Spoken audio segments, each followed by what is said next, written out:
My name is Matt. Okay. Nice to Pleasure to meet you, meet Matt. you. And can You you as tell well. us a little bit about what online dating is like for you? When I first started, I had kind of just too much time to really think about, or like, I guess, overthink about a lot of things in life. And I also had very low self-esteem, to be honest. So yeah, I don't know. I just kind of spent 6 months going from like one dating app to the next, trying different things. And, you know, how it kind of started going though is, I would really try to kind of craft these like perfect messages, like these perfect openers. Which is always a very big struggle with dating apps, is like trying to figure out how you want to present yourself at first. But, for me, yeah, I was very much overthinking it. And, I was also trying to kind of figure out like what parts of my personality to hide, which was not good, obviously. And, I realized that in retrospect. But I think when you're first getting started with that, you get a lot of rejection and you're trying to figure out why. And you're like trying to look for those reasons and like, okay, what do I need to fix for next time, so I don't get rejected. And then how it kind of turned out though is, I would get to the first date, and I would still try to kind of maintain that mask, or like that kind of character I had created, over text. This like, kind of refined version, I guess. And so, I would try to come off as like very like funny and knowledgeable and like charismatic and, all these things. And like I was so nervous about like letting the conversation die down and, all these things. And like, it really became kind of a problem though, because, I would never risk like actually flirting with the person, Hmm. like I would, I wouldn't tell jokes, because I was so afraid they might not land or like I might offend them or like something like that. It's like I was never actually flirting or anything, and it was just kind of disastrous. And I did that uh, about 6 times. I had like six first dates, and yeah, it was very difficult. So, Yeah. so I mean, you almost sound like you're speaking in the past tense.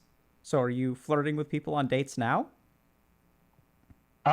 So I guess to run through the story really quickly. So after a lot of those dates, I did finally meet somebody that like I had a lot more. Oh, actually, sorry. Let me back up really quick. So after like 6 months of doing this, I mean, I was just exhausted. I was so exhausted at like trying to figure out what I was doing wrong, Ca- like trying to, Can I you jump in know. with a couple questions, actually?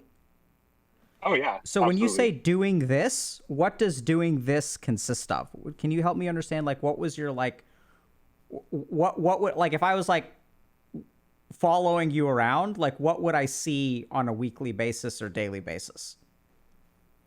I would say so. Like work was at a big like lull at the time, so I just had loads of free time, and I spent it doing some hobbies, but like a lot of it was just going from like I'd probably spend 30 minutes, an hour a day, just like hopping from one dating app to the next, like going through my matches, like trying to message people, Okay.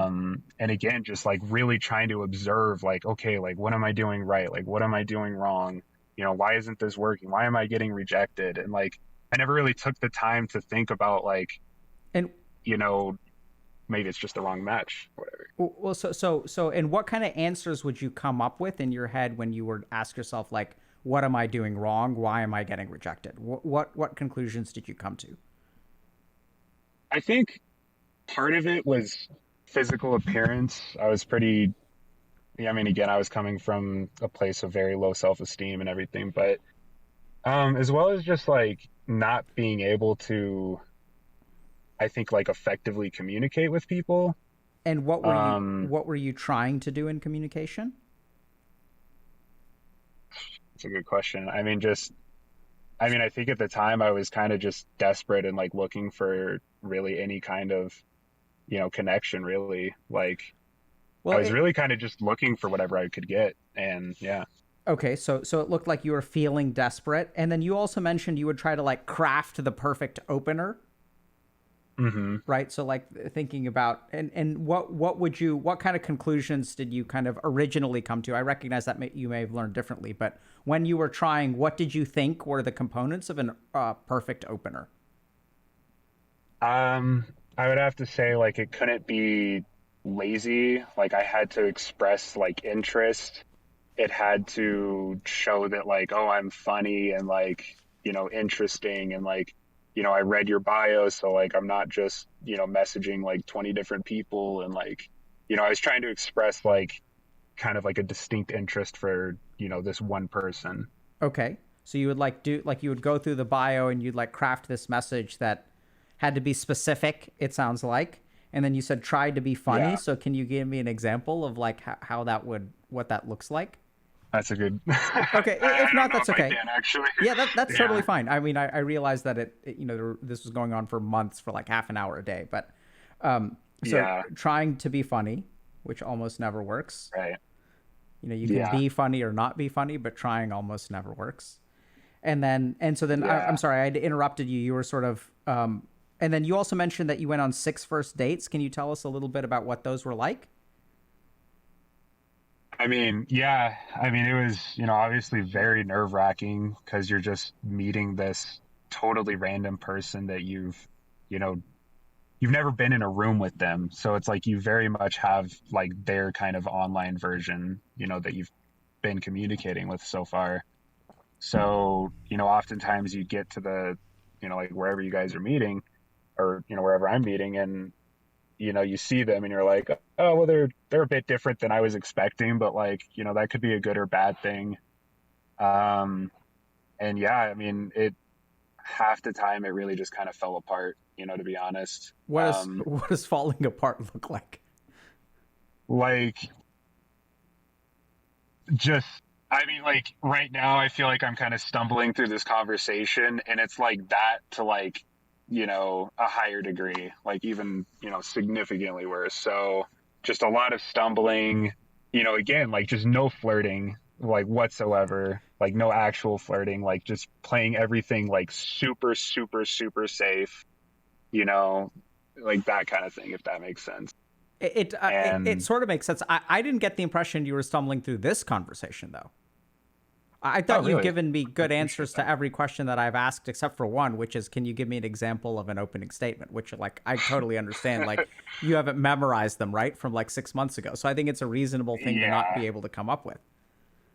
Yeah, I exactly. I have no idea what I was saying back then, but Yeah, yeah, no, it which was, makes sense. it was a lot of stumbling and just playing things like too safe and trying to put off, like trying to maintain this mask in like such a nerve-wracking situation that like I just couldn't and like I don't know. I Can you mean, I guess it's possible maybe they didn't see it that way, but Can you tell me a little bit yeah. about this? Is very enlightening for me, Matt. So first of all, I want to say thank you. Oh, I recognize that you mentioned yourself. Like this is pure gold from my standpoint.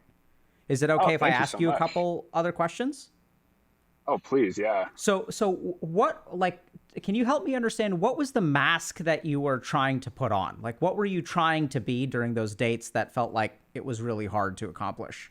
I guess if I were to put it as simply as I could, I was trying to make myself into as close as I could get to like, I don't know, like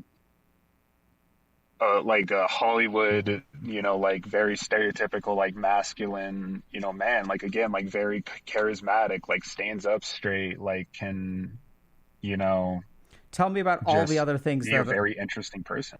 tell me about all the other things that you can like what is tell me about the Hollywood man. I love that. I love that image. What else does a Hollywood man do? Um, I would say they can crack, perfect jokes, whenever there's an opportunity. I would say, they're chivalrous and, everything like that. They don't stumble on words. They don't, they're very, very effective communicators. And yeah, I I, mean, just again, like very charismatic, very, all of those kind of stereotypical images that, things that in many ways I am not, or, if I am, it just takes me a while to get to that, with somebody, So what like is I take a while to warm up. totally understand, dude. So tell me what does being charismatic look like? I think, I think a lot of it really does just kind of center around speech, and how Interesting. effectively you can communicate. And like, it's kind of the difference between, you're in the shower and like thoughts are just flowing so easily Mm. and like, like that version of yourself versus when you actually get out in the world and you're super nervous and like, it's a big difference. Or like if you're in like an argument with somebody, it's like that kind of separation, I would say. It makes perfect So sense. like, yeah, So like I love the example of shower thoughts, right? Because everything makes so much sense in the shower. Mhm. Did you ever consider Yeah. asking someone out on a first date and shower together so that you could be your perfect self? Uh, That no, that is a great idea though. I totally wish thought of that, maybe next time because still looking for a next date. Anyway, thank you so much, Matt. I thought that was incredibly helpful in terms of illustrating like Yeah. what the experience of going through this dating stuff is like, right? So you're like trying really hard, and then these charismatic Hollywood types are also like natural, right? That's a big part of it. Yeah. They don't stumble through their words. The Right. words come out clearly. They're relaxed, they're confident. But the harder that you are, you try to do those things, like the less of the Hollywood man you become. Right. Exactly. After doing that for about 6 months, I was just absolutely exhausted. It's very emotionally kind of draining to do this and continually get rejected and then be like and then kind of beat yourself up. You're like, oh my God, like I wasn't the Hollywood man this time. Like I need to do it next time. And like after a while, like you just can't keep doing it. So I mean, I was about to delete all the apps. Honestly, I was just about to give up. I was like, I'll just find somebody eventually in real life, hopefully, maybe not, um, but anyway, so I matched with my now ex, and the only thing on her profile is like mentioning, oh, I like play League of Legends, and I'm like, oh, okay, cool, and like so the big change for me, I guess, was in my opening message, I was just like, oh, cool, like what champ do you play? Like I play League too, and like she tells me, and like it was pretty much just easy from there, and she actually asked me out on a first date and like we get there and it's like I finally found somebody that I could communicate easily with, you know, and the whole conversation went great. I remember coming home and like texting a friend. I'm like, I don't know if we're going to end up dating, but like we're definitely going to be like lifelong friends, Hmm. so it was, it was amazing. But okay, so I don't want to kind of diverge from the kind of main topics too much, but essentially, we had to break it off for reasons neither of us really wanted. Like probably 5 months ago now. Um, and we kind of dragged things out, had some communication issues. The whole thing was, as I kind of would put it, kind of world shattering, to be honest.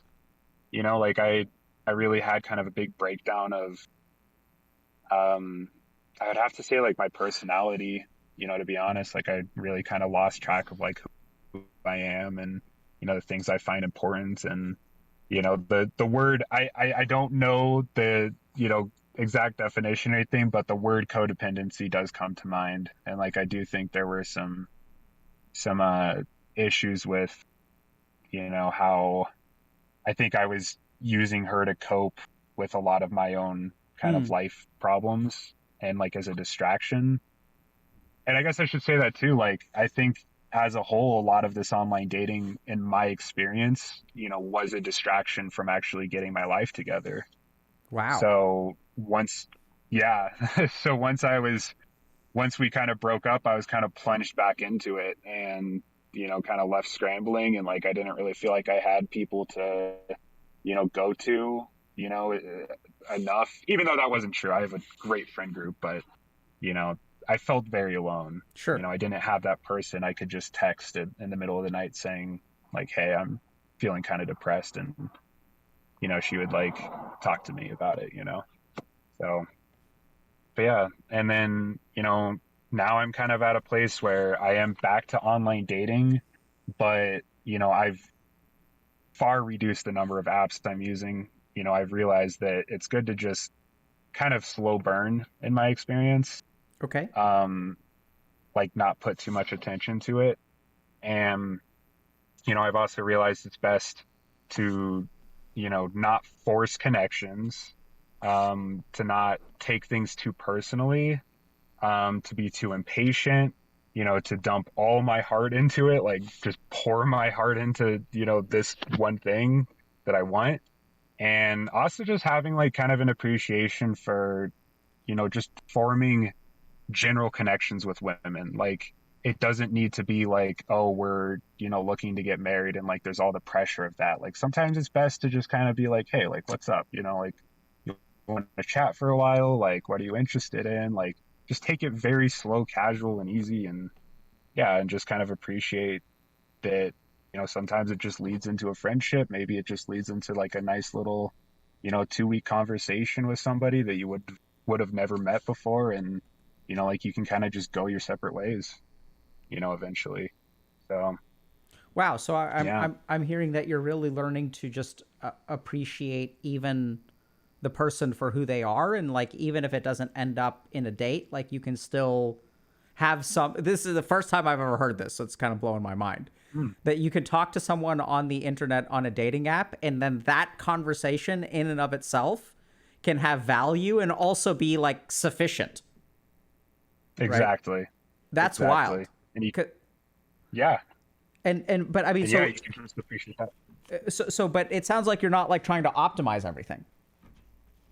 Exactly. Yeah. So like now, I feel like, my bio, like my dating bio is just very, it feels a lot more like myself. Like I'm not trying to do the Hollywood man thing anymore. Like I'm just kind of like, yeah, like I like 3D printing and I like movies and I like cooking, and, just like I wouldn't have put like 3D printing on there before because I would have been like, oh man, girls find that too nerdy, stuff like that. But it's like, then you're cutting off, those connections with, maybe there's a girl out there that does like 3D printing, and And how awesome would that yeah, be? so exactly. No, exactly. So Matt, So let me ask you kind of a tough question. So do you have a sense though whether sure. like this is actually like, do you think is this working better though than being like paranoid and trying to be something perfect and like crafting these like opening lines? Yeah. First of all, I think it's a lot better for my mental health. Like Okay. far, far better. But I also think that it just has a higher chance of finding meaningful connections. And I would say I have found it to work better. Like, I've been back on dating apps for, a couple months now after the breakup, and like I haven't been on any like actual first dates. Like I have met a friend I made, but like I haven't been on any first dates, but like I'm very kind of okay with that right now. Like I think if I continued to put off that image, that Hollywood man thing, like I could have probably found more first dates, but I don't think they would have led anywhere. So it's like, what's the point?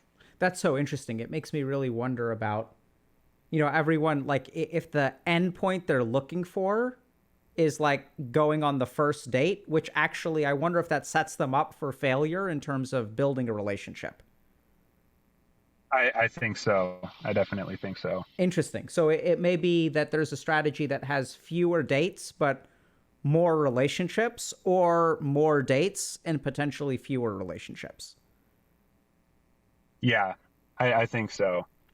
And I think a lot of it is just how much you and oh my God, let me tell you too. I remember hearing people say like, oh, just be yourself, when I was first starting to date.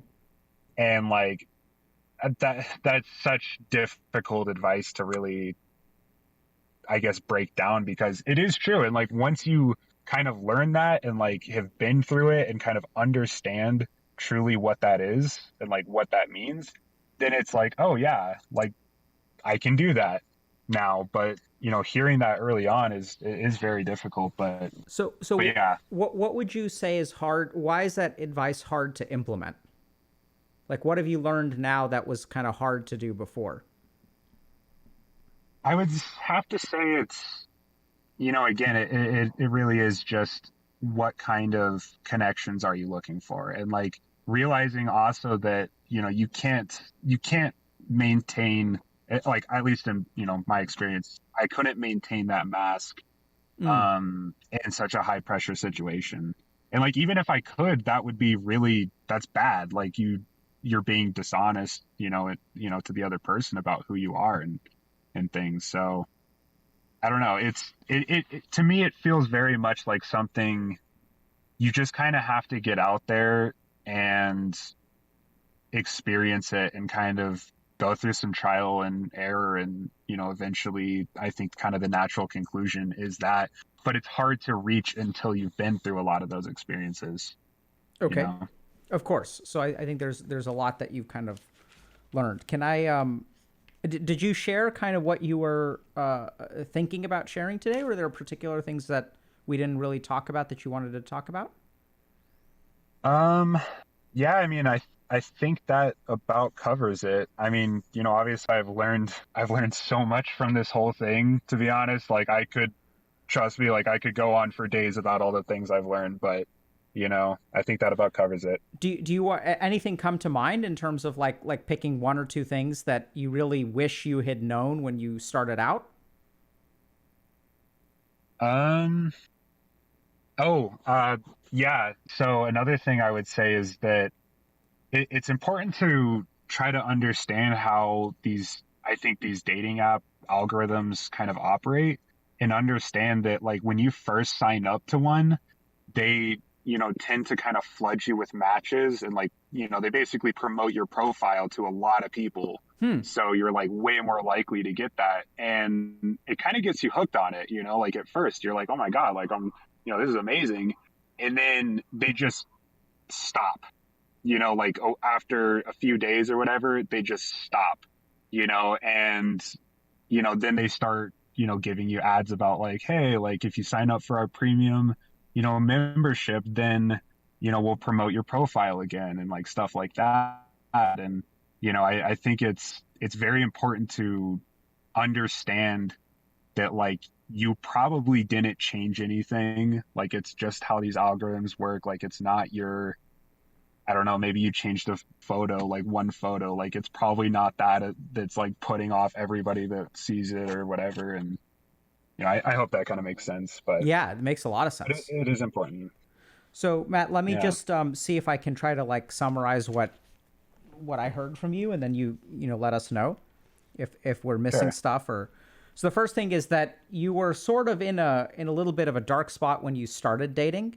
And actually, a quick question: you said that you've Yeah, cut back on the apps that you use. Are there particular apps that you think are better than others?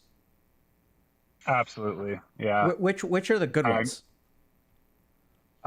so in my experience, really the standout is Bumble. Okay. And in that one, the woman, reaches out first. Okay. Um, and I think it just kind of creates an environment of kind of safety for everybody. And it's just a little less pressure. And, that one's really kind of my standout personally. Okay. And which ones is there one in particular that you think is like should be avoided at all costs? Or if the answer is no, Um, you can say no. Just wondering. I mean, there are, but it would be kind of hard to think of what they all are. Okay. Oh, so there's a There's a lot of lot. them. Let me say that. There's a lot. Yeah. Okay. Okay. So you find Bumble sort of creates a safe space and is maybe leads to a more natural communication. Yeah, I would say so. Okay. So just to kind of recap, your experience on dating websites has been or apps has been like so you finished school, you were not really in the best headspace at the time. You also had a lot of time. So it sounded like Yeah. you took the dating thing like pretty seriously in terms of like a time investment, maybe half an hour to an hour per day. using many apps, and then also like a lot of like optimization, grinding, thinking about it, even maybe outside of the hour, like you're thinking about it before and after, and what should you say and things like that. And so it was almost like you were trying to figure out, okay, this is a puzzle that needs to be solved, and if I spend enough time at it, and if I spend enough, like it's like a numbers game, and I gotta grind and like optimize, and if I can, you know, say something that is specific about their profile, is funny, and if I sort of try to like, I'm going to try to figure out how to live up to this Hollywood man kind of idea. And so you spent a lot of energy into that. You know, you were trying to, as you put it, stand up straight, right? And crack the perfect joke at the right opportunity, to be like kind of chivalrous, but like maybe not too chivalrous. Like you don't want to be a nice guy, right? You're never like stumbling. You're a bit risque. You're like charismatic. Like people notice when you walk in the room. They notice when you open your mouth. Like people are kind of looking at you and like appreciating you and respecting you and all that kind of good stuff. But in trying to do all of that, it was incredibly nerve-wracking, incredibly like cognitively intense. And since you're like trying to, it's almost like you're, I don't know how to say this, but you're like hosting a server while you're trying to play a game, right? Where you've got this like server where there's like all these interactions going on that are not the real you, and it feels actually quite unnatural. Conversations become very, very forced. You're kind of stumbling a lot of like first dates because maybe you were like, oh, look at me, I'm so handsome. But then when you show up, you end up kind of disappointing. And then that leads to like this sense of like, oh my God, like I'm a loser. I can't do it. I have to be more like Chad-like, and I can't be Chad-like. I'm Matt, unfortunately. And then you ended up, it sounds like what I can't believe I'm going to say this. But what really turned things around for you is matching with a girl who plays LOL. Yeah. And then when just at the right time too, you know, when I've just kind of all but given up. Yep. And so along came this girl who plays League of Legends and allowed you to be a little bit more natural, allowed you to like, you know, shut down that server that you're hosting and really focus on playing the game. Y'all entered into a relationship which sounds like maybe y'all weren't really ready to be in a relationship, even though you liked each other a lot and were a good match. Which I think that's a good way of putting it. Which I think is also really instructive, because you hear a lot of this stuff where people are like, work on yourself, right? And then people get really confused because they're like, okay, if I work on myself, like how am I going to meet people? But I think, as you kind of mentioned, like you weren't really in a place to engage in a relationship. And what does that look like? I think sometimes that can look like using your partner to fit particular needs that you have that are not really relationship needs. So if I'm lonely and the only person I have in my life is my partner, like, is that a certain antidote to loneliness? Sure. But they can't be my entire social circle, because if I make them my entire social circle, it'll be smothering. Right. And so it sounds like y'all were just, you look like you're about to say something. You want to chime in? Oh, no, I was just saying, no, I think you're nailing it, honestly. Yeah. Go ahead. Oh, you know, a lot of these realizations, you know, did come, you know, afterwards as well. I will kind of add. Yeah, of course. And so it sounds like y'all were really a little bit codependent, and maybe both of y'all were neglecting other parts of your life. And I think, unfortunately, you can have the perfect match. But, you know, when people say love conquers all, like, it's sort of. But a love or a relationship, I don't think can be a substitute for other parts of your life not going well. And so it sounds like y'all sort of amicably broke up. Yeah. I think we kind of realized, you know, it was more detrimental to the things we needed to get done in life, and, you know, taking care of ourselves, and had to break it off, unfortunately. How very mature of you, Matt. Oh, thank you. And so then now what you've kind of learned is that, so first of all, it sounds like you're aware that you are worthy of love. Yes? Or still no? I'm getting there. Nice, honest answer, man. Yeah. So I think that's actually really healthy, right? So like what I'm hearing is that some of the self-esteem issues, some of the concerns still linger, But now, first of all, like I love kind of where you are now. So you're focusing on particular apps as opposed to others. You're focusing on a slow burn, as you put it, to not be impatient and also to like not take things personally, which I think is huge, which is that, you know, if someone doesn't respond to you in a day or two, it doesn't mean that there's something wrong with you. Because when you're trying to optimize, you're like, oh my God, what if I said something else? Could I control this person's behavior? Could I elicit more responses by changing the way that I communicate with them? And really just appreciating the people for who they are. And like, even if things don't turn into a date, like that's okay. And better to sort of have an honest conversation where you kind of don't waste your time on dating. And that's really wild. Like, you know, because it's really, it really sounds wild. Yeah. But I mean, it sounds absolutely. like you're also taking care of the other stuff in your life that really needs to be taken care of. Yeah, definitely. After, very luckily, I got into therapy like right as we were about to break up. So, it's funny too because I started therapy thinking, really, I think kind of a big reason for it was to handle the breakup. But, as it turns out, I wasn't ready for a lot of other things in my life. Like I, had a lot of other things to work on yeah. Awesome, dude. Well, listen, man, I'm really optimistic for you. Like, Thank you you. know, it sounds like you're approaching this in a really like healthy way. Like you've come away with some like good lessons, and you're kind of working on yourself and really being a little bit more honest with the internet about who you are. And also through the work that you're doing, offering up like a better version of Matt, because you tried Yeah. the scuffed version, and you know, you need a little bit of polish, and like that's okay. I think that's not, doesn't mean that you're, you know, like I think like working on your esteem in a very like reasonable and healthy way.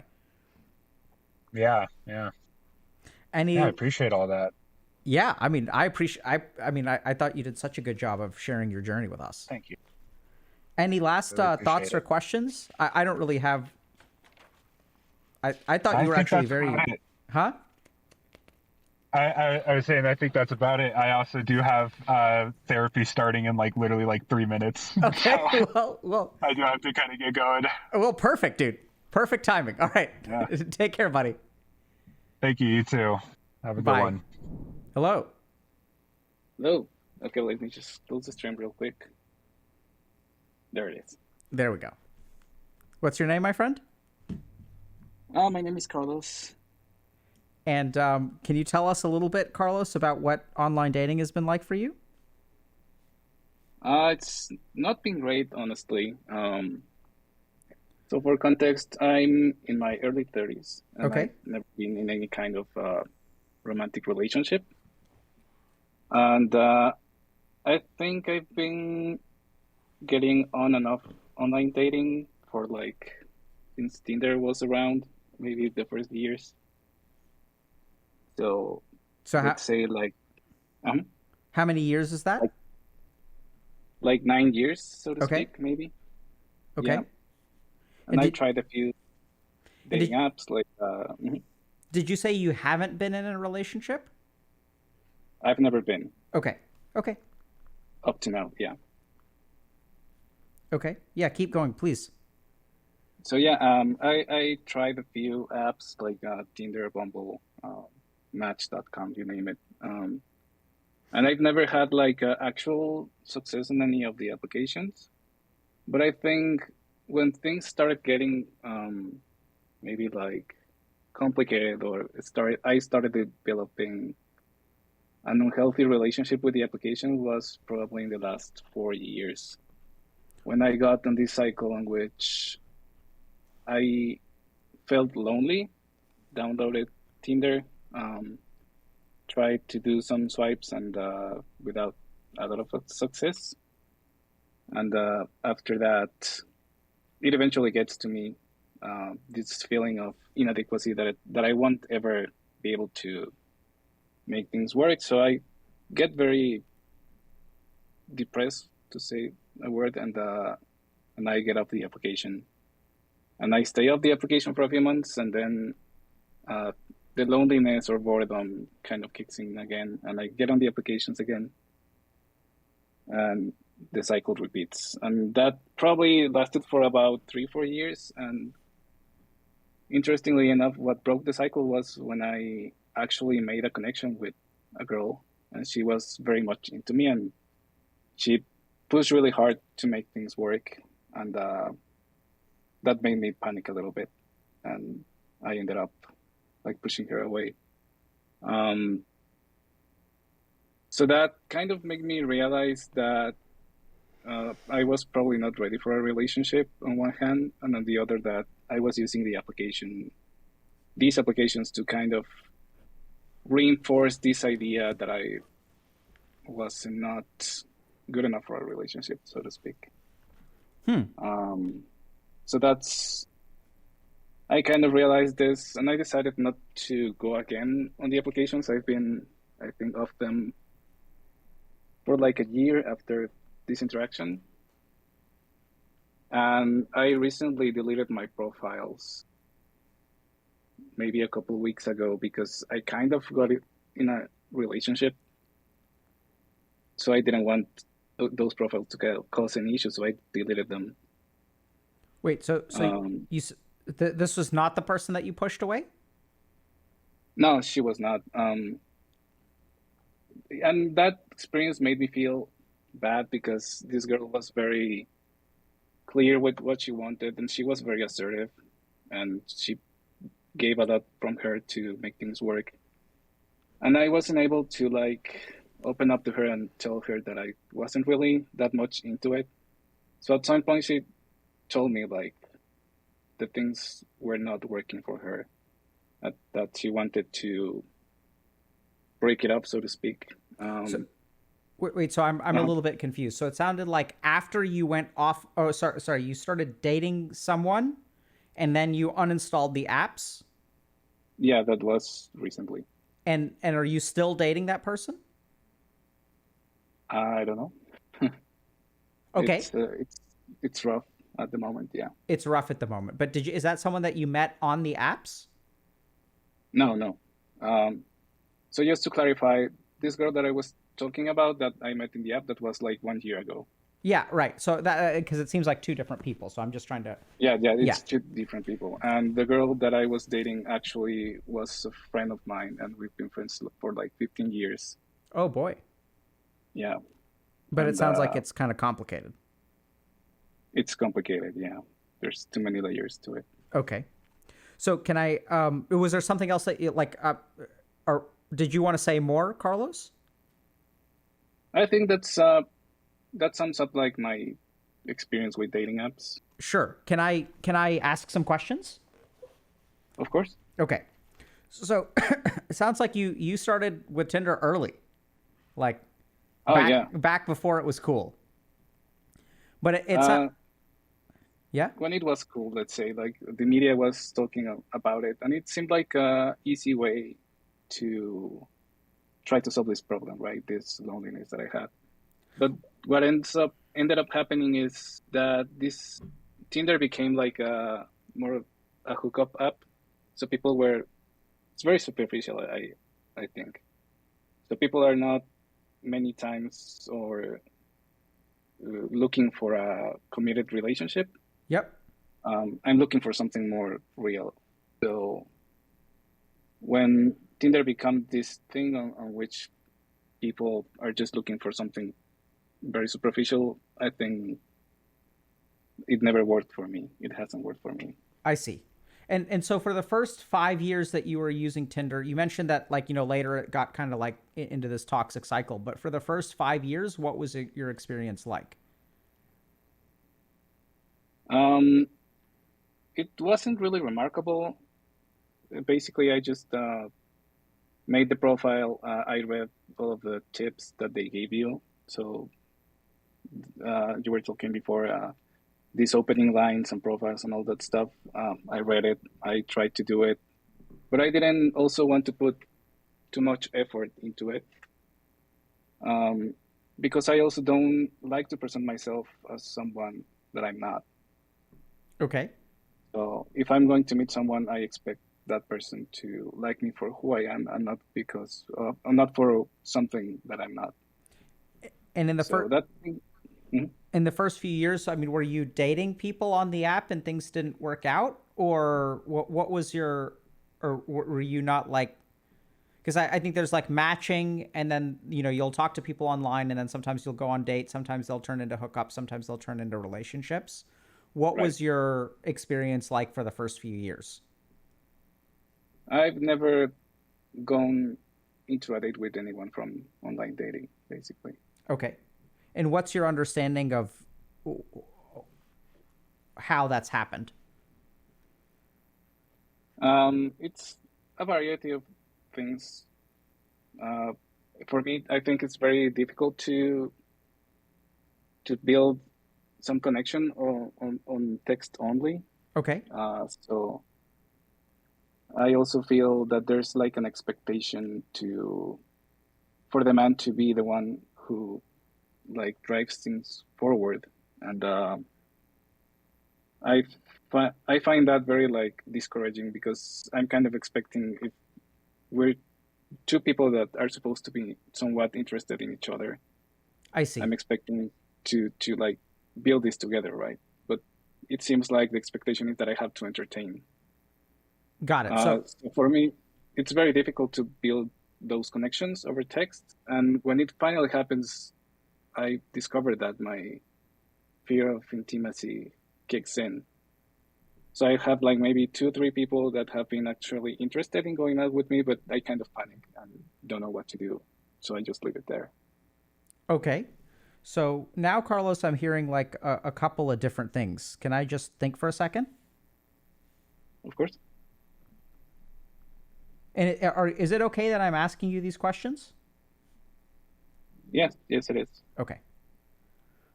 So the first thing that I kind of want to comment on is that, first of all, like it sounds like you're looking for like a real relationship, like a partnership. Right.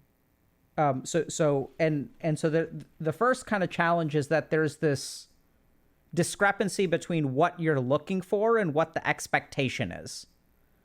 So the expectation sounds Hmm. like that the man leads, and what you're really looking for is like a partnership where like both people are interested in each other and both people drive the conversation forward. Right. And so if someone is expecting you to take the lead, it sounds like you don't really play that game very well. That's right. Hmm. And it feels somewhat inauthentic or unfair to you. Yeah, it does. Does it feel both of those things, or one more than the other, or what?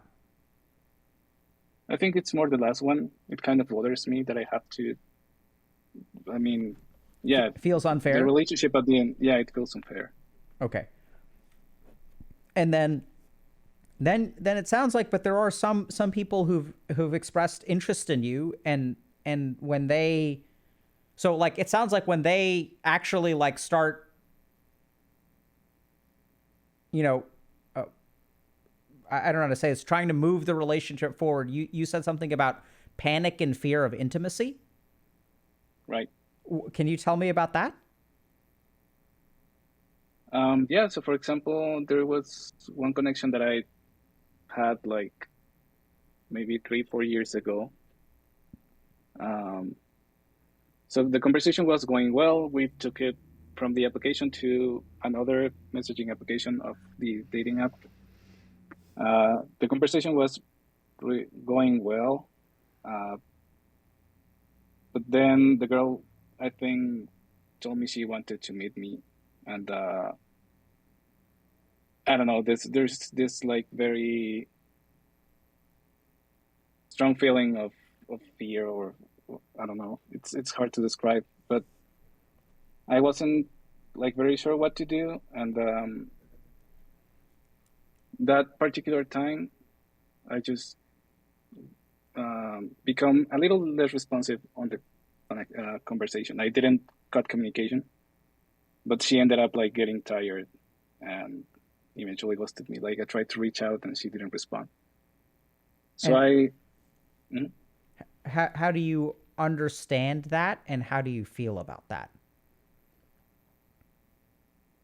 um, I understand it. Like uh, women naturally don't want to waste their time with someone that's not showing interest 100%. So I don't feel resentful for that kind of interactions because at the end I know that's kind of on me and that there's things that I have to work on. So yeah, and okay. And what do you think it is that you have to work on? It's I have very caring experiences regarding dating and love life. Because of all of it, it's very hard for me to open up. Uh, so yeah, I mean, I fear rejection a lot, Interesting. and even though they show interest, I have this fear that they will leave, that they realize maybe they didn't like me as much and cut connection. So even though I'm longing for this romantic relationship, I end up sabotaging a lot of it. So I think that's very insightful. I'm just going to point out to you that it's kind of tricky, right? Because on the one hand, it sounds like you're looking for someone else to be an equal partner, and that you find it frustrating that men are expected to take the lead. But Right. when the people that express interest in you and sort of share that responsibility and y'all are like talking back and forth, right? And instead of, I mean, it sort of sounds like, and then if a woman asks you out, you kind of retreat. So it's like on the one hand, if you're taking the lead, that's sort of unfair. But on the other hand, if they're taking the lead or even share the lead with you, it sounds like it kind of triggers this panic response. Right. That sounds tough, dude. It has been really tough. Yeah. Because it's sort of like when they give you what you want, you kind of pull away. Yeah. How do you understand that? Or what do you think about that? I think I'm still processing it, and the relationship that I was kind of in recently helped me understand a lot of it and work through many things, right? So what happened was this friend of mine of many years pretty much told me she had a crush on me. And initially, my first reaction was to push away again, right? I wanted to run from it. Um, but then I calmed down, I thought about it, and I'm like, okay, I think I like this friend too. So I told her I like her back, and up until some point, it had been a very nice experience because I was able to fight those fears and overcome many of it. Because I think the key point here is that I really like this person, and I trust her that she wouldn't hurt me. So I think that's a big component, like that I don't know if I can trust that the other person won't hurt me, I guess. What's wrong with being hurt? Um, it's tough. Certainly. Yeah. Um, so far, I haven't had like a positive romantic experience in my life. So I guess I haven't processed those emotions from previous events properly. Maybe. So yeah. I mean, I think that, the last thing that I kind of want to touch on is that you were talking about this like 4-year cycle of toxicity where you were essentially using Tinder as an antidote to loneliness. And then it wasn't kind of working out for you, right?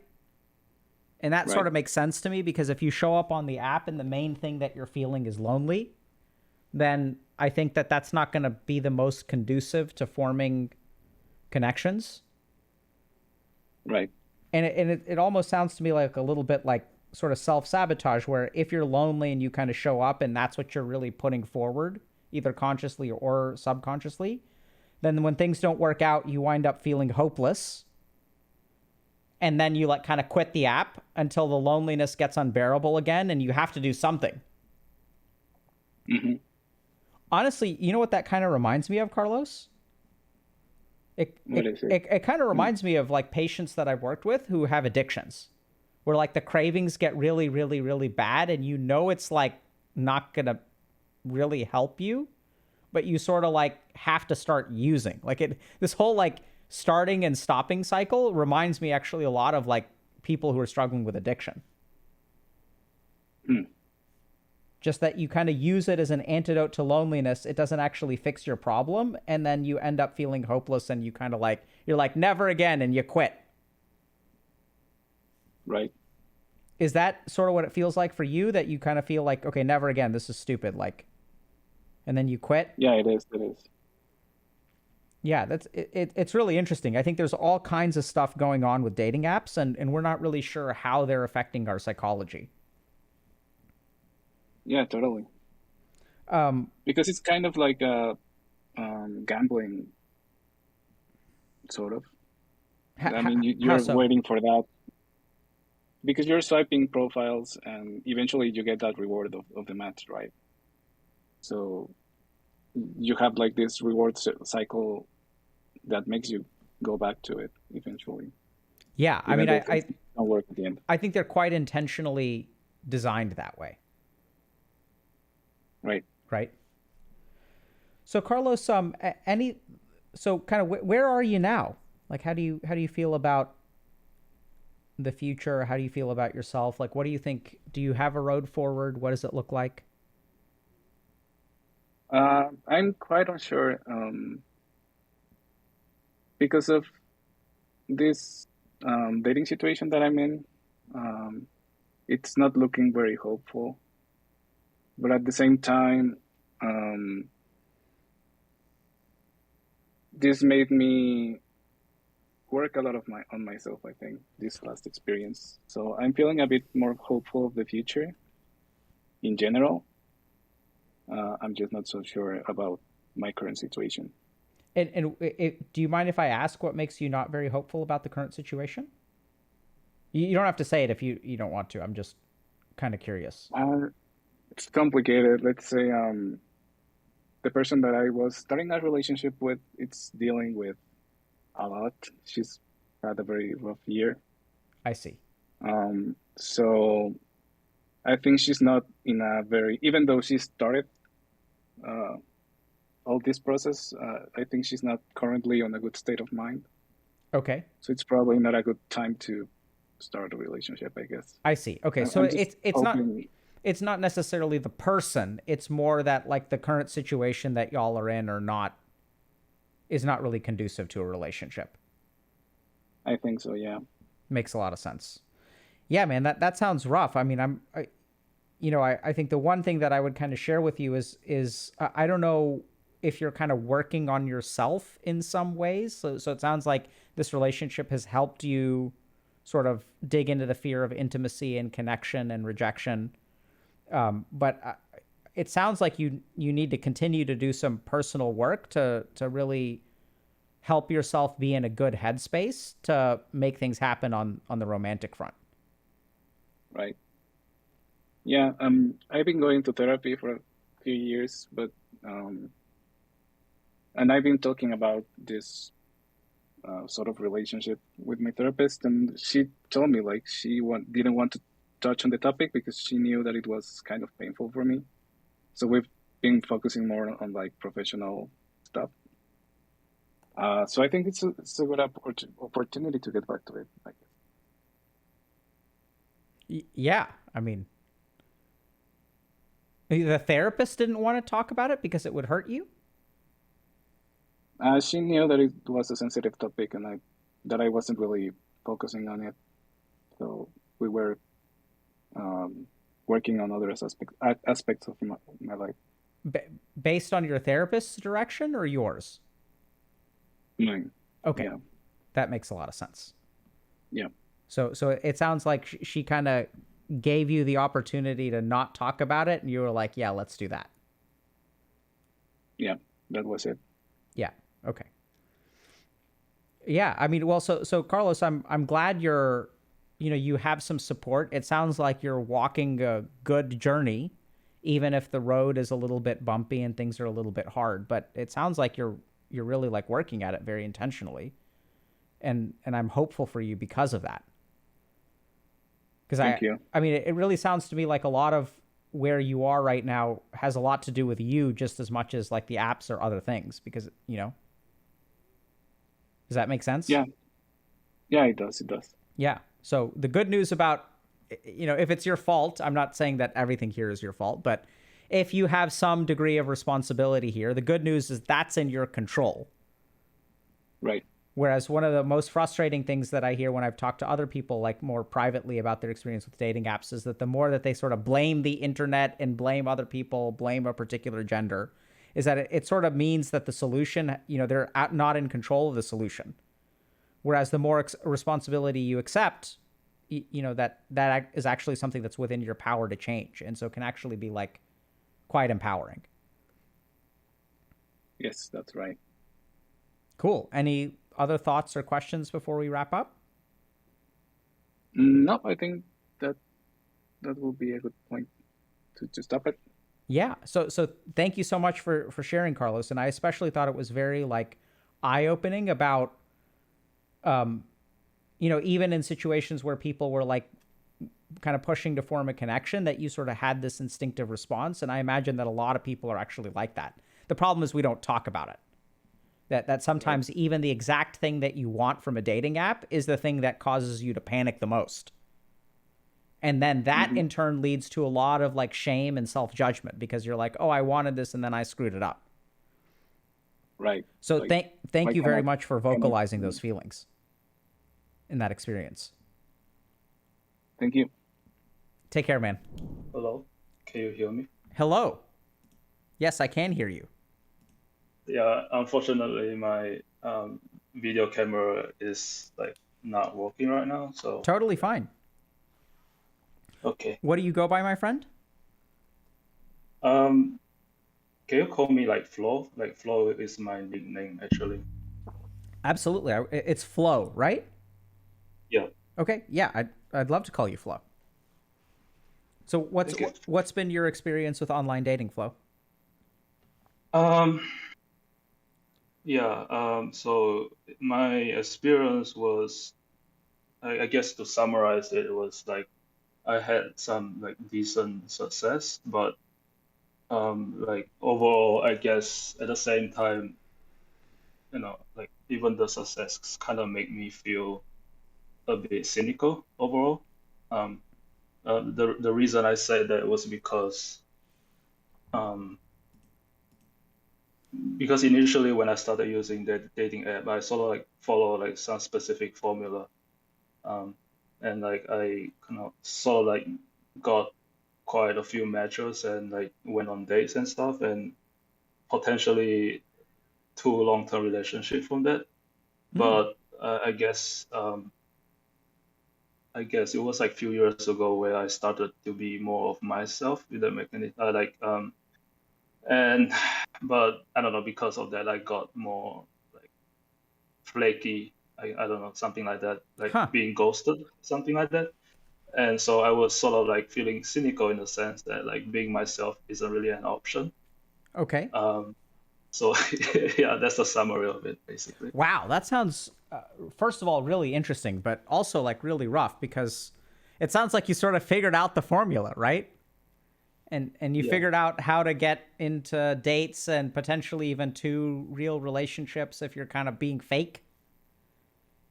And then there was a bit more interesting nuances, like those two long-term relationship. Well, I said long-term, but I'm not really sure if it's qualified as long-term because it's like 3 to 4 months. And I know that sounds funny because like that's literally the longest I ever been in a relationship. Like I mean, like okay, quote unquote long-term. Well, I mean, it sounds like a relationship, right? 3 or 4 months. Yeah, something like. But the nuances was because those two was more like I was being myself. I'm not sure, like something like that. But You yeah, were being yourself? yeah, I know. Like I know, I was kind of sound like contradicting myself right now. Is how should I put it? Um, like I got a couple of like because I started off like very like I'm confident in myself. Well, Basically, I don't believe like. Flo, Sorry, yeah, let me. I'm not worried at all about you contradicting yourself. That's where the yeah, nuance is, and I think that's where, that's where the real learning is. I don't consider it a problem if yeah, you make two statements that are contradictory. In fact, I think yeah, as we explore that, exactly kind of like what you're doing, that's where we're really going to find the money. But can I yeah. kind of go back and ask a couple questions? Sure. So you said that you sort of figured out a formula that seemed to work. Can you clue us in on the secret formula that gets you dates Well, on dating apps? yeah, I was getting good angles, doing interesting stuff. What do you Um, mean by good angles? well, just better lighting, better So poses, those pictures sort of of stuff. pictures of you. Yeah, like more complimentary of my looks, basically. I see. Okay. Dressing better, all that stuff. Yeah. And are you identify as a man Oh yeah, yeah, and you're interested in women? yeah. And would you say you're a good-looking guy, Flo? No, no, I don't think so. Like I'm quite average looking. Okay, so you're quite average, but you figured out how to take pictures with good lighting and good angles to really like optimize, you know. Yeah. And so you talked about angles, and then so what else did you sort of figure out helps? Well, I don't know. Like this gonna make me sound obnoxious, but like I have six packs. I mean, like I look very good, like physically. So I kind of capitalize on that, I suppose. So you said you have a six pack? I mean, yeah, just basically like shirtless pictures and like I see. Okay, so something. shirtless pictures, and it sounds like you're a swolger, like you exercise. Well, yeah, something like that.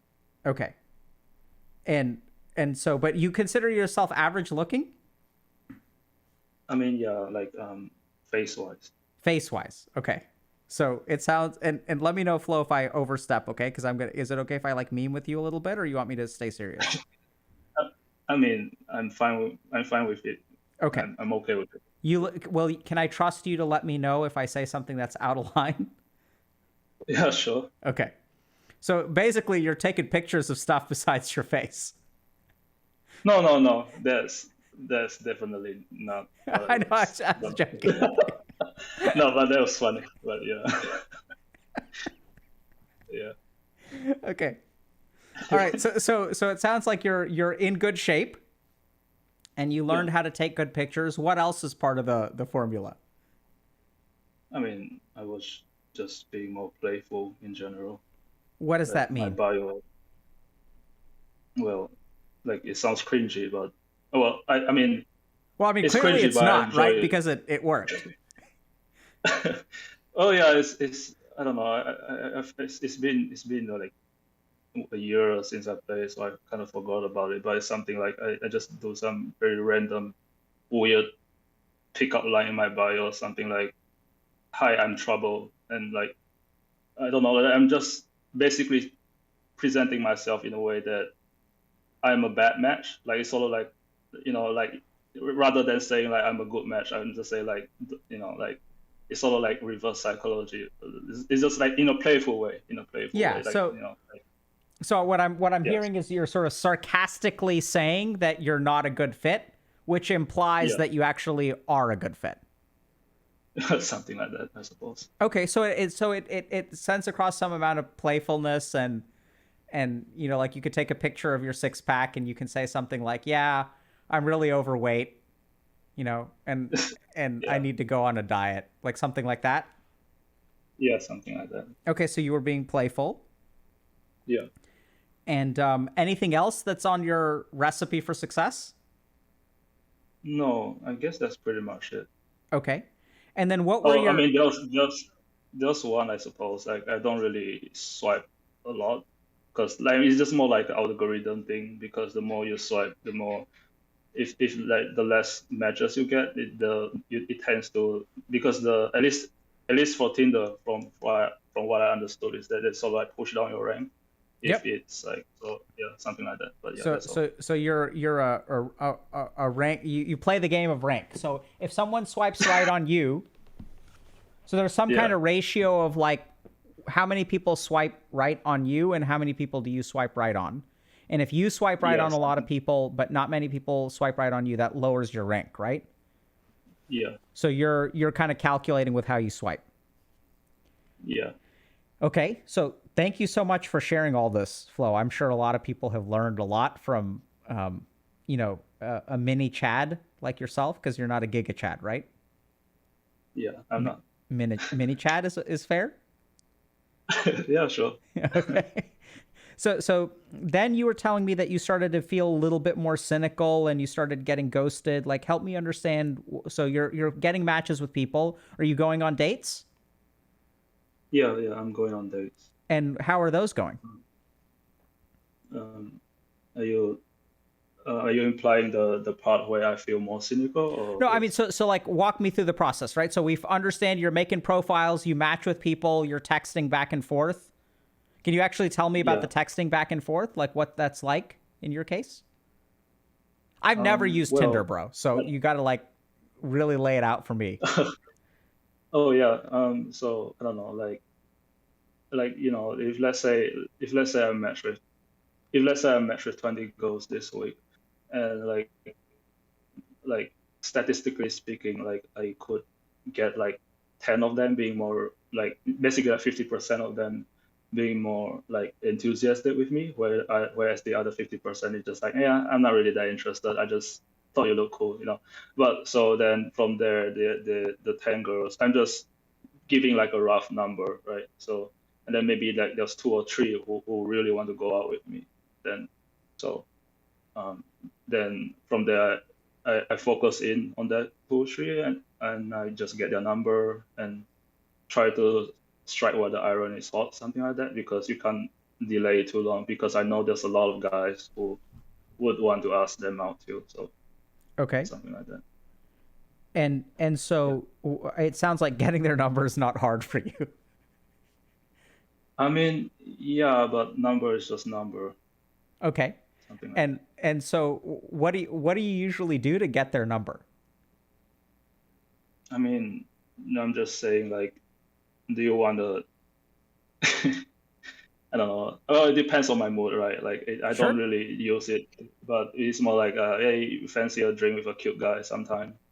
So something, just being like sarcastically playful, Fuck, and fucking I feel like Chad, it. my dude. No, but yeah, it depends on my mood. But When I say that, how does that make you feel? well, I feel like imposter because I know I'm not. Um, but yeah, so Okay. yeah, so basically that's it. Yeah. Okay. Okay. All right. So okay. So you get sorry. You're always fine. So it sounds like you get their number, and then you recognize that it's important to act quickly, right? Because like attention spans are short in the day of in the age of online dating, Yeah. and so then you get their number, and then you call them, and then what happens? Or you text them, or what? I don't know what y'all do nowadays. I mean, it depends. Sometimes I text, sometimes I call, and just it depends if it depends on the girl. Usually, if they prefer coffee, I go for coffee. If they prefer like just some night drinks, and just see where it goes from there. It really depends on the girl. Okay. And what are your dates usually like? Well, just getting to know each other and stuff. And if and usually I see how she's feeling me at the moment, and I will see. I mean, we will see where it goes, something Okay. like that. Yeah. And so do you tend to enjoy those? Yeah, half the time. So like I remember, like, there was this earlier on. There was this one. I forgot who mentioned this. Which is the problem with getting a lot of days is, it's not. I mean, so like there's two scenario, like you have like a bigger pool of sample, but there's less likely of people that actually match you. Mm-hmm. Whereas if you go the other route, where is the other route, which is you filter out all these people that I mean, like in the sense that you're being really extremely picky, then I don't know, I just feel like bringing that up. Yeah, so that But sounds yeah. important. So what I'm hearing there is that you made a profile that got a lot of people interested in a shallow way, but that you ended up Yeah, being a little bit disappointed by the lack of real connection. yeah, I would say so. Like early on, because I started like this online dating seriously around 2016. Like early on, I didn't really care that much. Like, because the validation and everything was kind of interesting, so I don't really care that much. And once after like 2 years, maybe I prefer something else. That's when I start to feel like, yeah, this is kind of there's a bit bullshit. It's a bit bullshit, like Okay. something like that. And so can you tell me a little bit about these two relationships and how you started to, like, what happened, how you got ghosted, how you became cynical? Oh yeah. It was, I guess it was around 2020. I guess so, around there during the pandemic. I was just like, what if I just try to be more of myself? Like, I don't know, like even in texting in general, like, um, I just like maybe more of like a friendly conversation rather than a flirty one. Like just really get to know that person and stuff, and um, that usually tends to lead to, I don't know, like less reaction, I guess, because I don't know, girls respond more towards flirty stuff, and friendly approach tends to be less effective. But that's one thing. The other thing was when I like, let's say I got this girl out and something like that, like I don't know how to put it nicely, but basically early on I was more, um, I don't know. I wish it's like I was more cold. I was more emotionally guarded. Uh-huh. I don't really let them know what I'm feeling. And later on, which I was more like, if I really like the girl, I'll express it. So, And what would you say? um, I don't know. It's a very uncontrolled. I cannot control it sometimes. It's almost like, I mean, I'm not love bombing.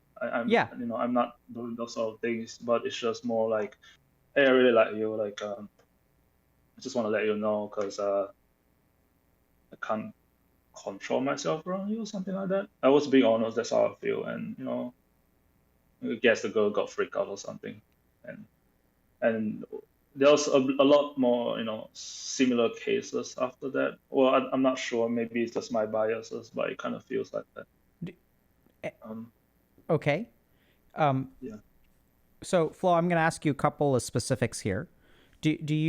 Do you say something like quite literally, like I can't control myself around you? Um, I mean, it's so long. I mean, like 2 years ago, so I kind of like Okay. can't really remember the specific, Sure. but it's something like that. Something like Something that. like that. And I'm detecting an accent. Do you speak other languages? I speak Chinese. Okay. So, Yeah. and when you're talking with these girls, are you speaking in English or Chinese? Usually, mostly English. Okay. Mostly. And how and so once you say something like that, you're guessing that, and so then they pull away. Is that fair? Mm, yeah, it kind of feels like that.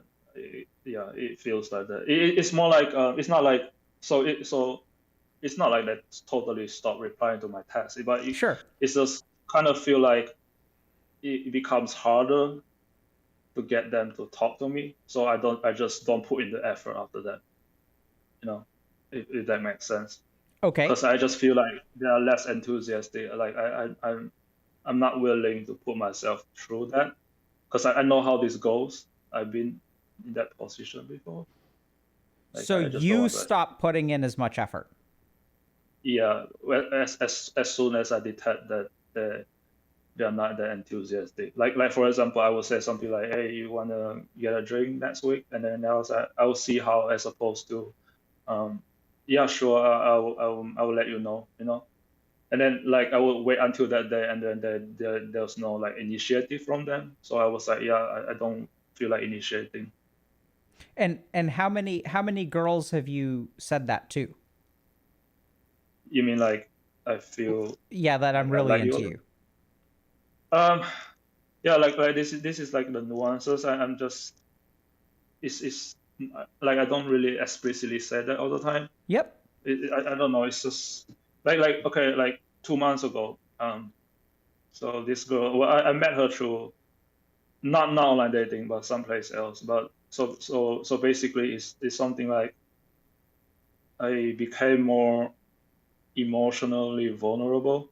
In the sense that um I don't know, like I just ask her a lot of questions, like, "Hey, how you doing?" You know, like not like excessively, but basically like I don't know how to put it. Like I know my frequency kind of like increase a bit. I don't Your know. It frequency of just feel communication with them. yeah, like like as in like rather than letting them wait. I mean, like sort of like creating the anticipation for them. I just sort of like just like I cannot like why should I play this game, right? Like if I'm really interested in them, I would just talk to them more, right? And then like I talk to them.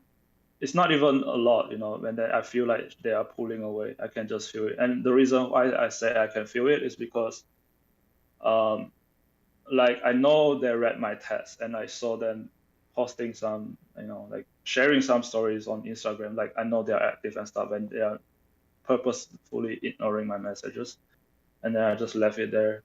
And then like maybe 2 3 days later, I just feel like, you know what, I'm not gonna initiate, I'm not gonna play that game. So I just block them, something like that. Okay. And Yeah. and so I'm still a little bit. Thank you for illustrating how that plays out. How Yeah. often do you go down this road of like sharing your feelings with the women that you're dating or talking to? Does it happen like a lot, very little? Like, are we talking like 2 times, 3 times, 10 Well, times, 20 so times? I think it was like 8 times Okay, so that's now. a fair number. Six, yeah, 6 to 8 times. I don't know. And it has never really worked out with you for you. Yeah, Sorry. yeah, I guess so. Like I'm trying to be like I don't know, like I'm not sure if I'm just being biased. I don't know, like it's very hard to recall those experiences Of course. specifically, but yeah, yeah. And so Flo, I'm a little bit curious. Like, I mean, so Mm. bro, it sounds like you really like care about some of these women, that you're really kind of like into them, that you're really looking for like a real relationship. And how does it Yeah. feel to kind of express some of your more vulnerable emotions and kind of have them pull away like 8 times, dude? How do you Yeah, feel about yourself? yeah, maybe at time was exaggerating, like maybe 6 times, but yeah, how do I feel about it? Well, I like to be honest, I've I don't know if this is the right word to express it. But I almost feel a bit like incel at that moment. Like I feel like there's this part of me that feels like there's this sort of like, I just want to like generalized woman, right? Like saying, girls are like that. Because I was feeling hurt, so I might like a part of me want to, just to rationalize how it is, I don't know. So I was hurt. I was very, very, very, very, yeah, I was so super down 2 months ago. Yeah. And what do you do with those feelings of being hurt or being down? How do you deal with those? Oh yeah. I mean, I feel like this is another topic in itself, but to make it long story short, I I struggle. I have like very bad coping mechanism. So Sure. oh yeah. But that being said, one of the worst thing, which I thankfully I stopped doing now, was in the past when I feel hurt, I would talk to more women. you know, as Mhm. it's almost like, yeah, who cares about that girl? No, it's my ego was talking to another one, so it's like very just because I can't deal with that emotion. So Yeah. yeah, Okay. yeah, Can I think for a second, Flo? sure.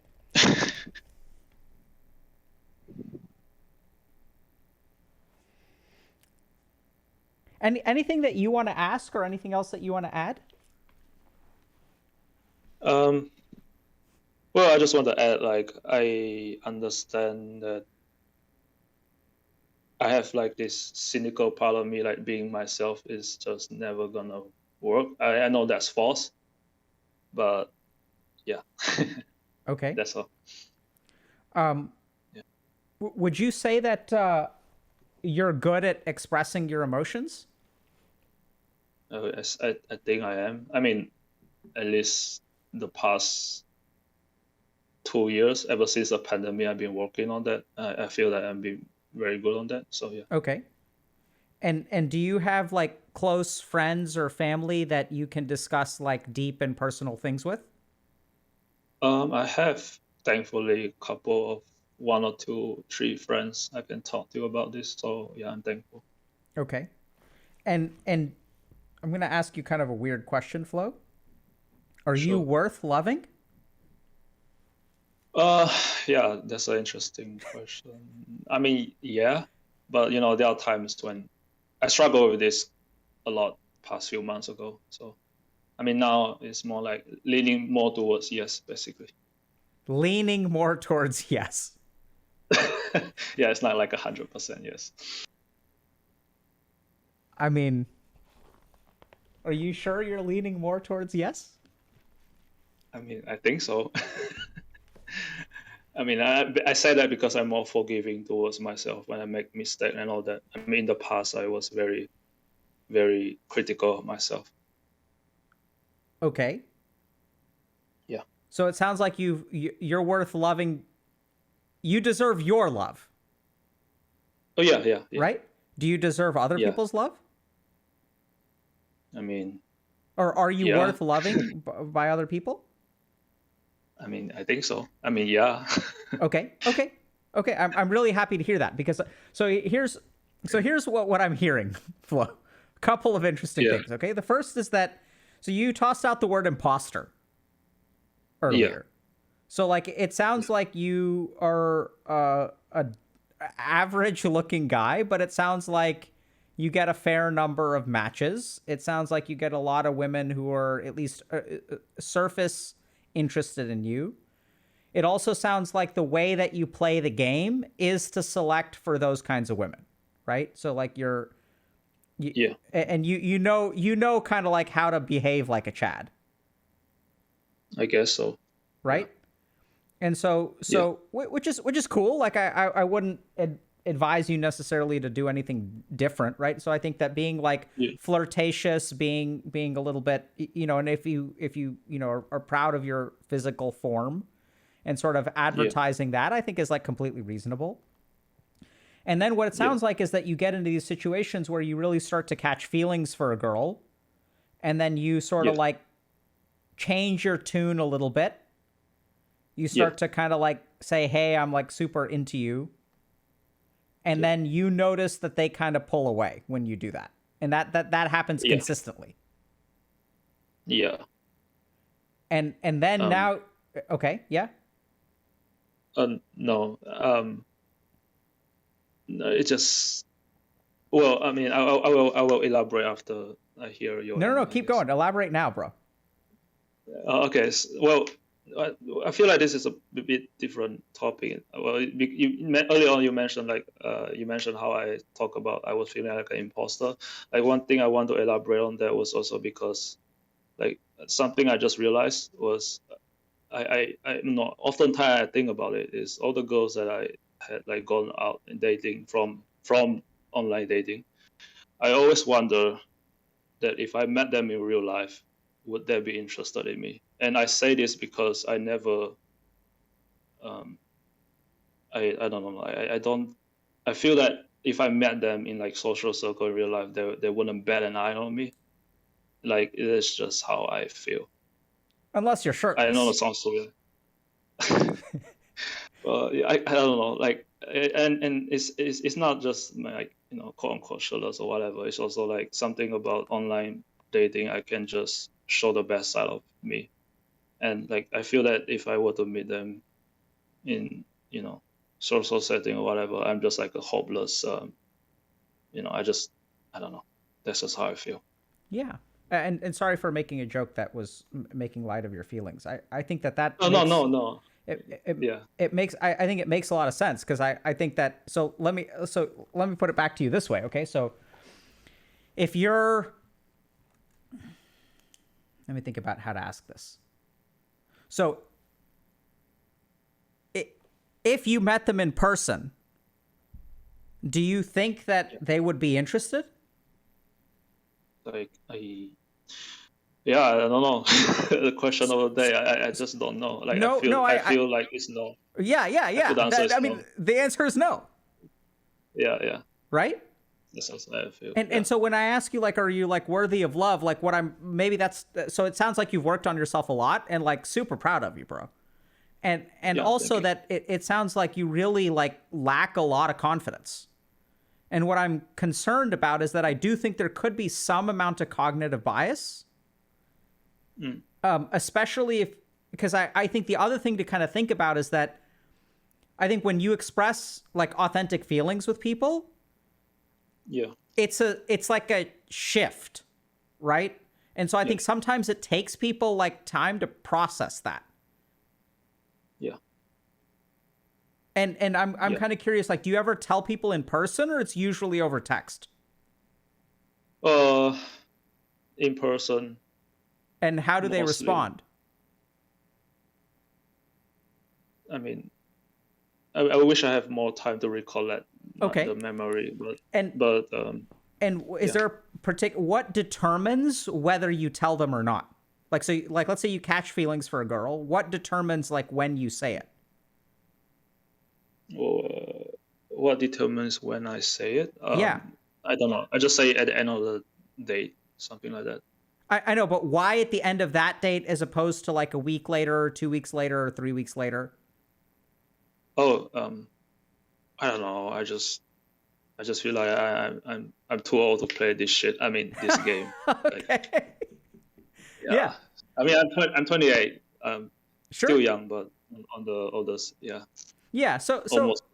I mean, Flo, like I think there are a couple things here. One is that I wonder if you're writing off women too quickly. So when you say like I'm too old to play this shit, or like I don't have time for these games. Now that I've confessed my feelings, like now I suddenly have no more time for games. But up until you confess your feelings, it's like it's games all day long. Yeah. Right. Yeah. So no, go ahead. Yeah. No, Sorry. go ahead.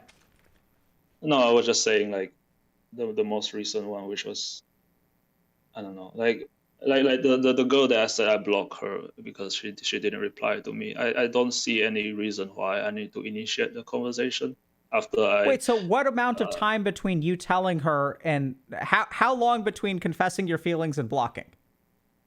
I mean, so the most recent girl that quote unquote I blocked her was just because she was feeling sick that day, and I was just asking like, hey, are you feeling better? Like yada yada yada, and like she didn't reply, and then like 2-3 days later she still didn't reply, and then I saw her like being active on Instagram, like posting story and that stuff, and I was like, yeah, I don't want to play this game, and then I just blocked her. So we're talking about 72 hours between confessing feelings and blocking.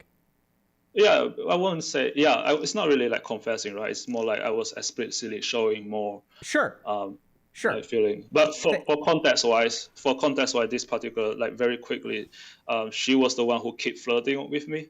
Like she like so like and she knows that I like her. So okay. Yeah, okay. like that. Yeah, but Flo. So here. Okay, so like. Yeah. All right, so I'm gonna start off by saying like I could be wrong about this.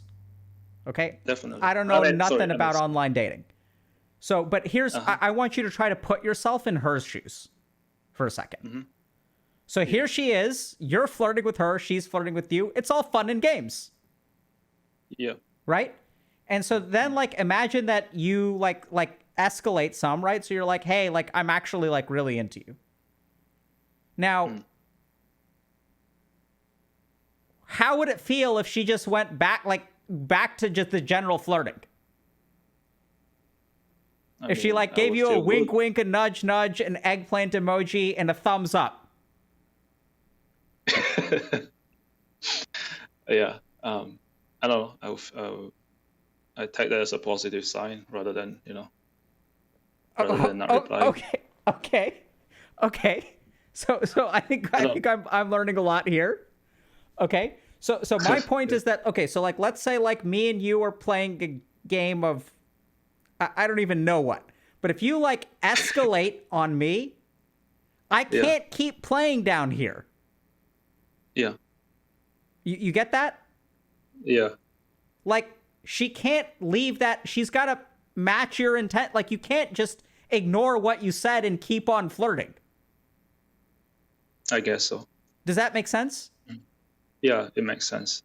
I never considered that, but yeah, that's interesting. So, and I think there's a lot that's going on because like here you are blocking them. Like you see them on Instagram, but it's like if someone like Flo, if you were to confess your love for me right now, yeah, I would need time to process, right? Especially if I'm into you. Okay.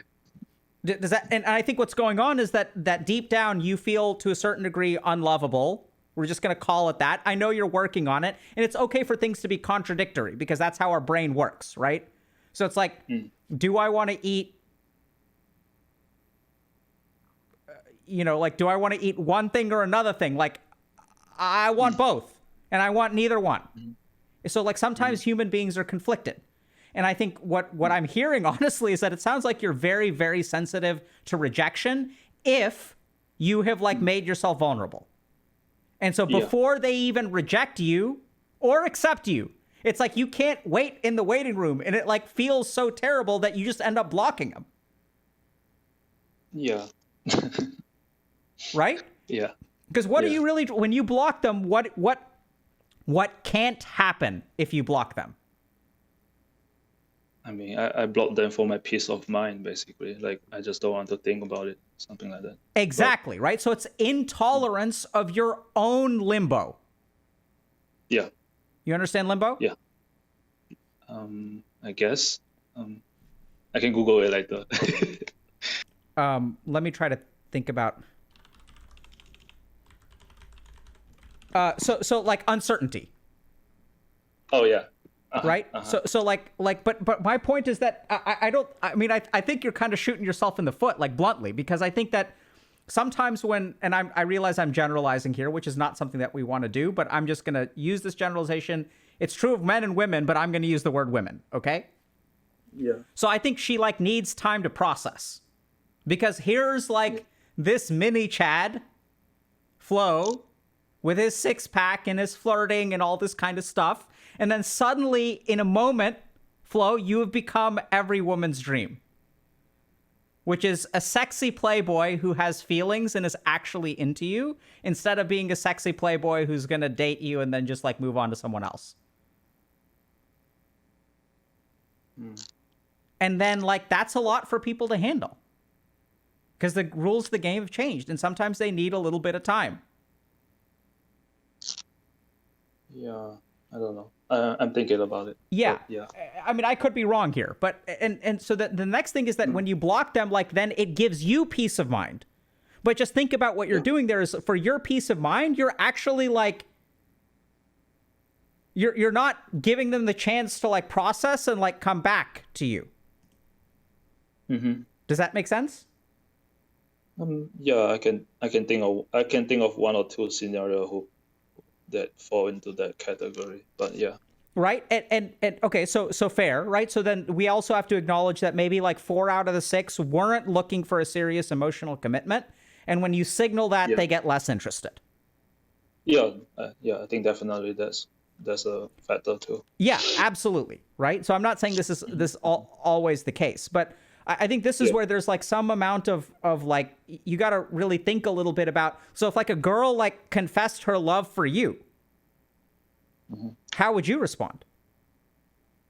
I mean, if I'm interested in her, then, why do I need to wait, I guess? Okay. So how long does it take you to figure out if you're interested in her? I don't know, 24 hours. Okay.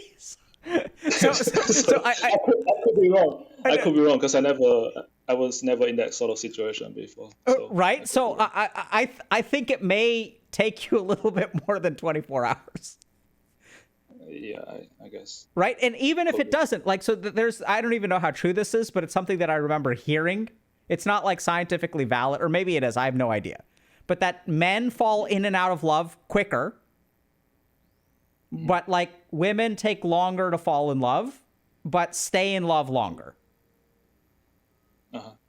So I think something that you just got to acknowledge is that sometimes like people need time to process, and I certainly would not block them just because you're feeling uncertain. Do you see that? Yeah. Like you're using blocking them as an antidote to your own emotional discomfort. Yeah. Yeah. And then it sounds like it really hurts you when you know that they've been using Instagram, they're using the internet, they saw your message, and fucking A, they're not responding to you. And how does that feel? Oh, damn. It's horrible. Absolutely. What is the emotion that you're feeling there? Well, in that instance, unlovable, basically. In that instance. And what? So I'm gonna give it another word. It's ignored. You're being ignored. Yeah. And when you're being ignored, what are you gonna do? All sort of things just not to feel it. Basically. Absolutely. But you sure as hell ain't gonna put up with that shit. Yeah. Right? Yeah. And if you ain't gonna put up with that shit, what are you gonna do? Well, yeah. You're gonna block them, and you're gonna swipe right on a ton of other people. Yeah. Right? Yeah. True. And so, Flo, like I think you're a wonderful person.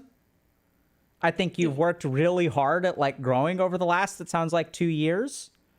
I think you're more lovable than you give yourself credit for, which I think you do sometimes give yourself the appropriate amount of credit.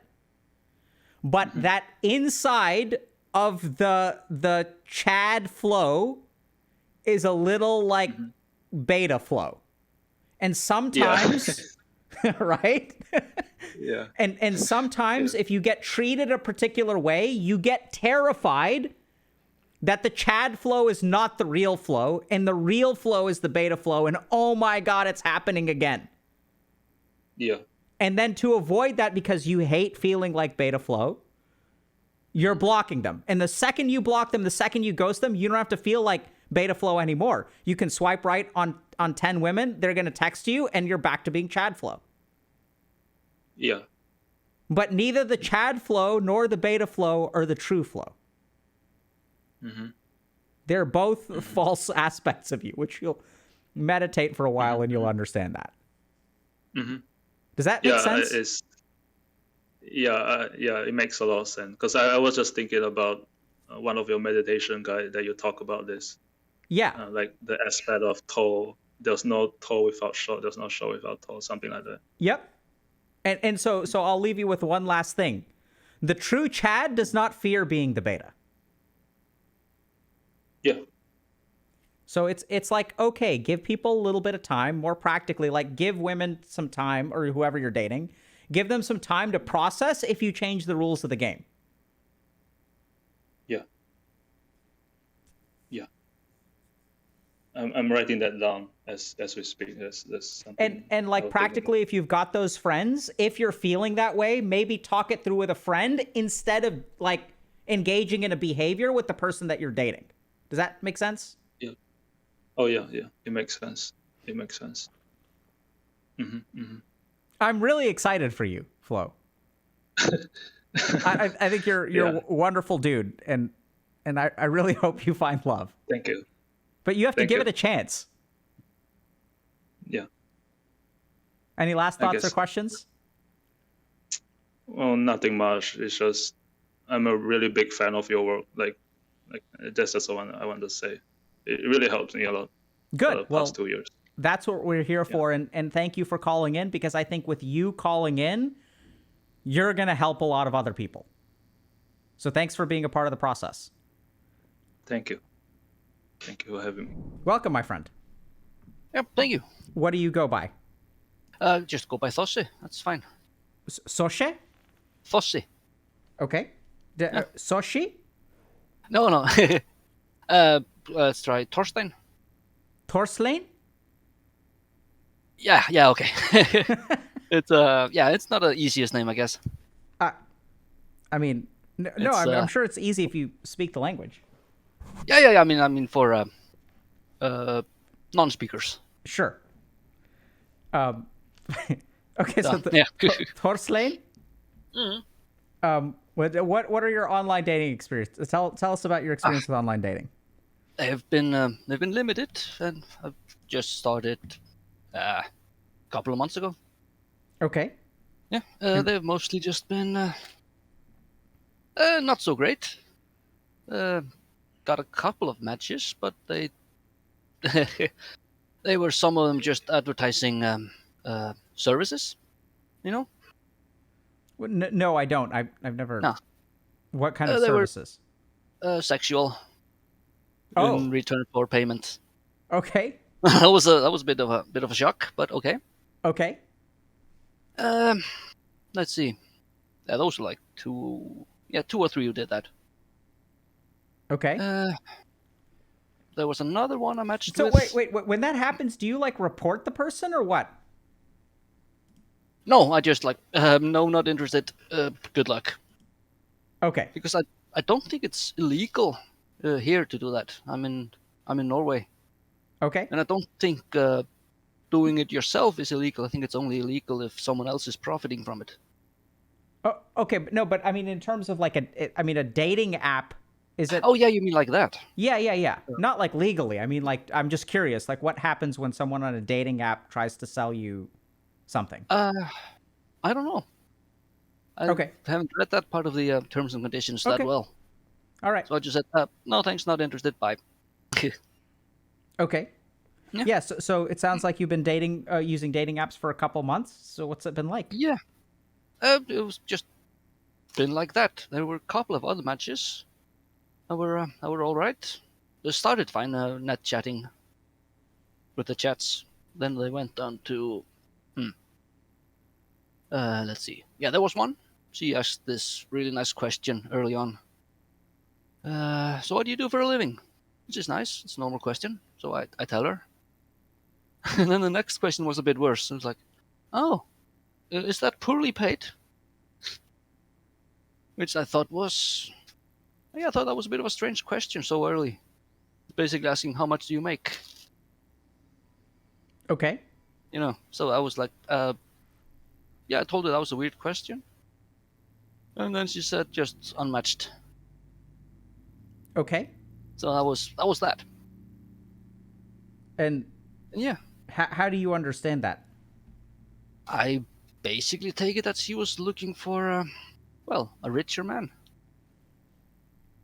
Okay. I would think so. I mean, So a charitable interpretation would be that just making sure that I'm not some unemployed bum. But I mean, since I already have a job, that shouldn't have been the main issue. Okay. Yeah. And other experiences? There was one more. She was, but it turned out quite early that she was pregnant. And pregnant, you're not responsible for that, I'm assuming. No. That came up quite early in the chatting as well. Before we even met. This person is pregnant and dating. On a dating app, anyway. Yeah. So, and not really my thing. Okay. So, those are the matches. So I've never actually gone on a date as a result of dating app. Okay, so far, just to understand this, Yeah. you've gotten some people trying to sell you sex. Yeah. One person who asked you what you do for a living, asked you how much money you make. I mean, were they making conversation, or were they like? Oh, this was what was third, fourth question, something like. And when they say like, is that well paid? Like, can you just say yes and move on? Well, it's not exactly. I mean, it's normal paid. Okay. Like, yeah, I'd say it's about average. You took issue with like you sort of got the vibe that she was sniffing around for someone who's wealthy. Yeah, asking that early on was Okay. And so then you responded to her and you said, "Hey, I think that question's inappropriate," and then she unmatched. yeah. I said not inappropriate. I said that's a bit of a weird question. I said. And did you answer it or no? No, I didn't answer it. Just answered with saying, "Hey, that's a bit of a weird question, isn't it?" And then they just unmatched. Yeah. And then the third person is looking to date and is pregnant. Yeah. And so that's not your thing, you said. That's no, not really. That's definitely gonna come with complications. Yeah. And so did you just tell her, yeah, I'm not interested, or what? Yeah, that's just what I said. That's not something I want to get into. Sorry, but best of luck. Sounds like it was nice that she told you she was pregnant. Yeah. That was. That would have been a shocker otherwise. Yep.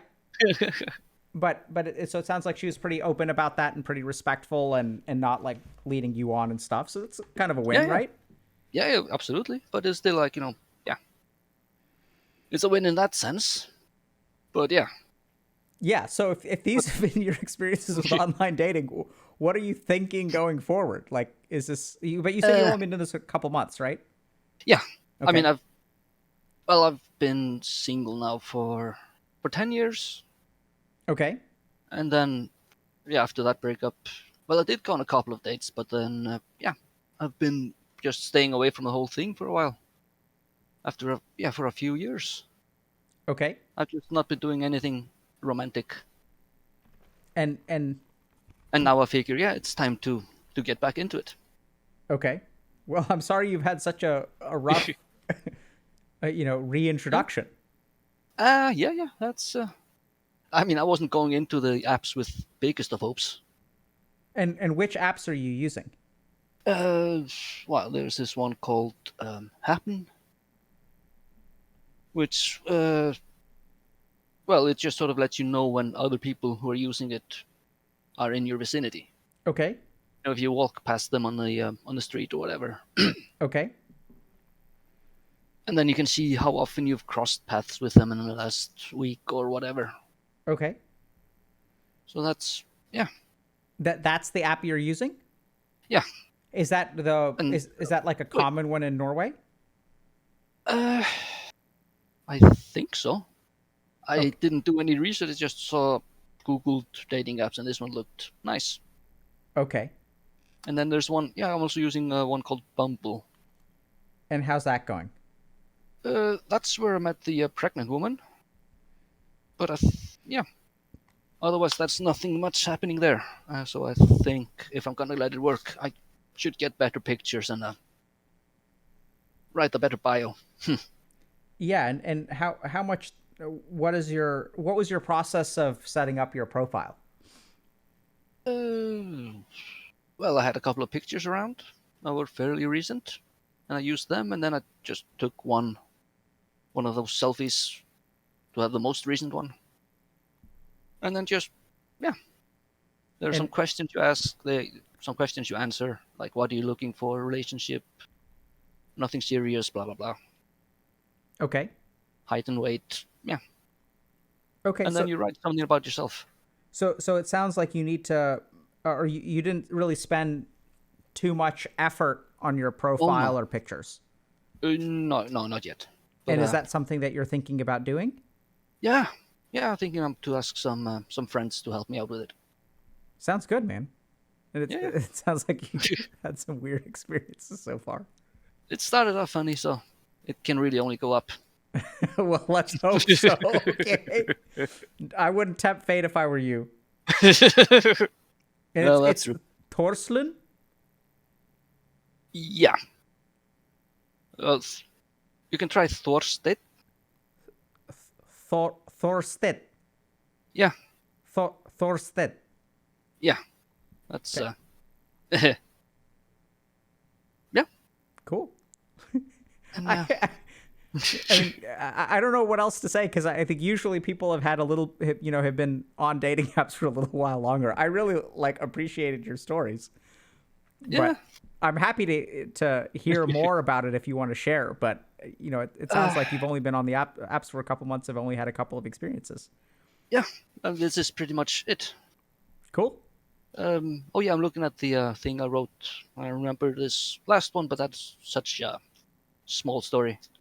She just wanted to get on some chatting app she was using, not Messenger, not Messenger, not WhatsApp, some third or fourth one.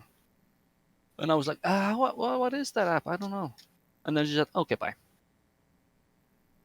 So yeah, Why do they ask you to move to a different app to chat? I didn't know. I asked like why, and she was like, she deleted the contact afterwards, so I can't look over it. Exactly what she said. But it all looked sort of weird.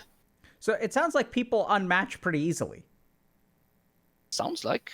Well, I mean, yeah.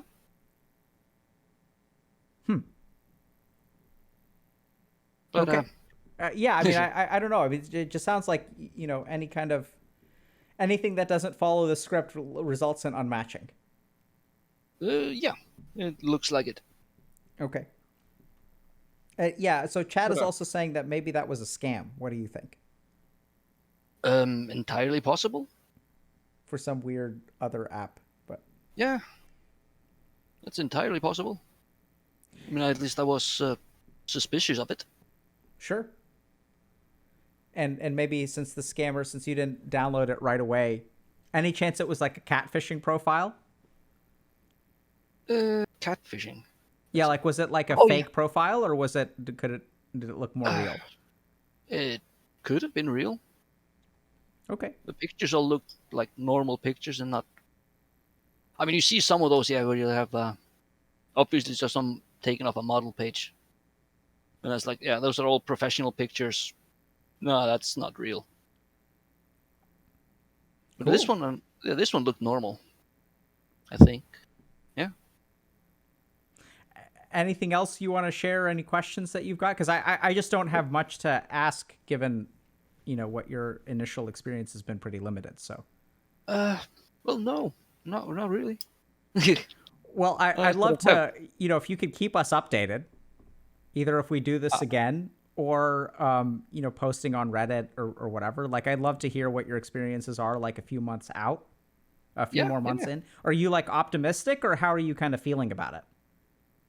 I'm somewhat optimistic, but I'm not overly invested. I mean, I also just meet people out in the world. Okay.